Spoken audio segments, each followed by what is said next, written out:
Attorney General Garland, on October 4th, you issued an unprecedented memo that involves the Department of Justice and the FBI and local school districts, local school boards, nothing like it in our country's history. It was based, you've testified, on this letter from the National School Board Association that we now know the White House was involved in writing. They've retracted the letter. They've apologized for the letter. They say they regret the letter, but you won't retract the memo and said earlier that you have no regrets. And you've defended yourself repeatedly today before this committee by saying, well, you're focused on violence.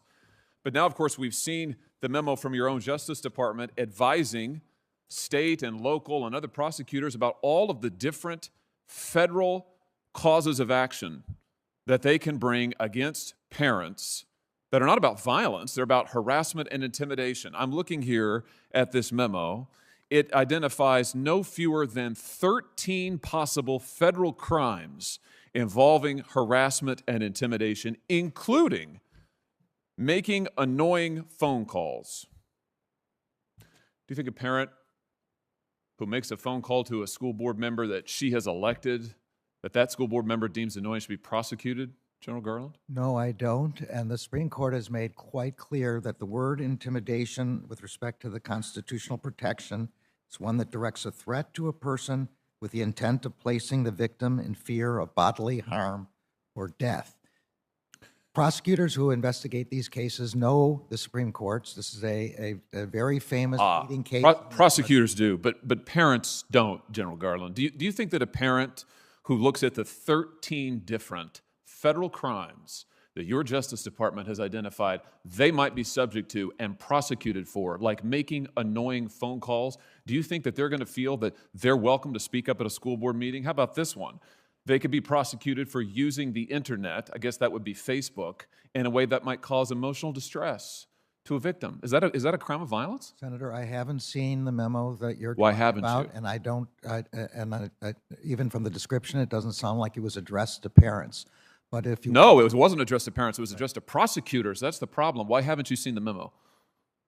I don't know why I haven't. I don't look at every. I do not get every memo that every U.S. attorney sends out. But if you're wait a minute. Don't. I just want to be sure I understand this. This is a memorandum that collects 13 different federal crimes parents could be charged with.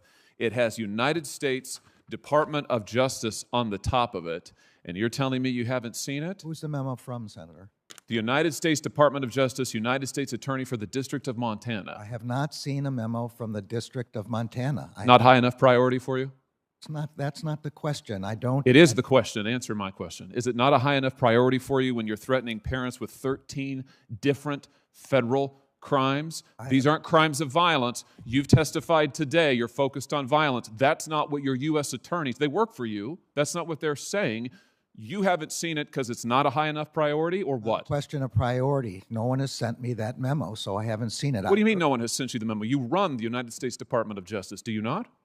There are 115,000 employees of the Department of Justice. Indeed, and you are in charge of every one of them. And this was a not sufficiently important case that you issued a memo. You, over your signature, issued a memo involving the FBI and the Department of Justice in local school boards, local school districts. Your U.S. attorneys are now threatening prosecution with 13 different crimes, but it's not a high enough priority for you. It got lost in the mix. I'll send again. I've never seen that memo. That's what concerns me, General Garland. Well, it wasn't sent to me. I hope you will assure your constituents that what we are concerned about here. Have federal agencies crossed a line when it comes to parents speaking at school board meetings? That explosive question took center stage during a heated Senate hearing when Senator Josh Hawley confronted Attorney General Merrick Garland over a controversial Department of Justice memo that sparked outrage across the country. What followed was a tense exchange filled with accusations, sharp questioning, and demands for answers. I'm sorry, Senator. I apologize. You remember saying, don't you, that we're not telling you not to come. Those are your words that you said in a press conference. You said that, right? I don't recall saying that. I don't believe. You don't recall saying that?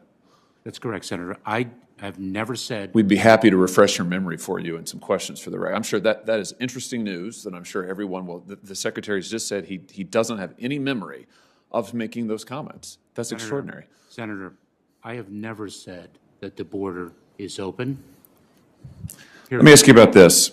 CBP data says that the agency had 178,000 enforcement encounters at the southern border in April. It's the highest in 2 decades. Of that total, what percentage were subject to immediate expulsion? I will get that data to you. I don't have that at my disposal this morning. Is it 100%? Is it 60%? Is it 20%? Do you have any idea? 100% of families and single adults are subject to expulsion, except for those with acute vulnerabilities, and we exercise that discretion. However, our ability to actually expel families under CDC's Title 42 authority is limited by, for example, Mexico's ability and capacity, I should say, to receive the expelled families, and that is what we are addressing as a result. Okay, I think the number is around 60% or so are subject to immediate expulsion, which means we have a very large percentage of migrants who were permitted entry into the United States and are still here. But we'll give that question again to you for the record so that you can go and look it up. Let me ask you this. Why is it that this week, actually late last night, it was reported that CBP terminated a flight program that transferred families across the southern border for purposes of expelling them under Title 42. These flights were apparently canceled due to the pressure of left-wing groups. Is that accurate? Senator, we make our decisions as we consider to be most effective in furtherance of our mission and not because of pressure by outside groups.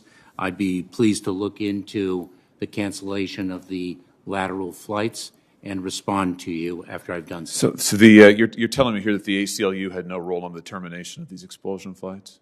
Is that your testimony? Senator, we are addressing the claims of the ACLU. The ACLU has claimed that our exercise of the CDC's Title 42 authority is not supported by the law, and we are working with the ACLU, actually adverse to the ACLU.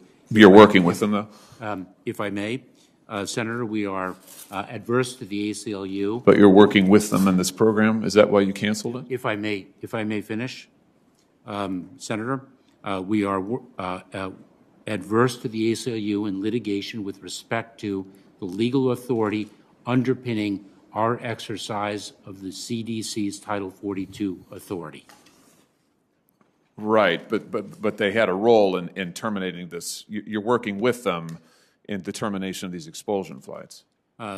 Senator, the decisions with respect to expulsion flights are ours because of the decisions that we have made based on the reasons that we think are necessary. Please don't forget to like, comment, and hit the subscribers button for more political updates.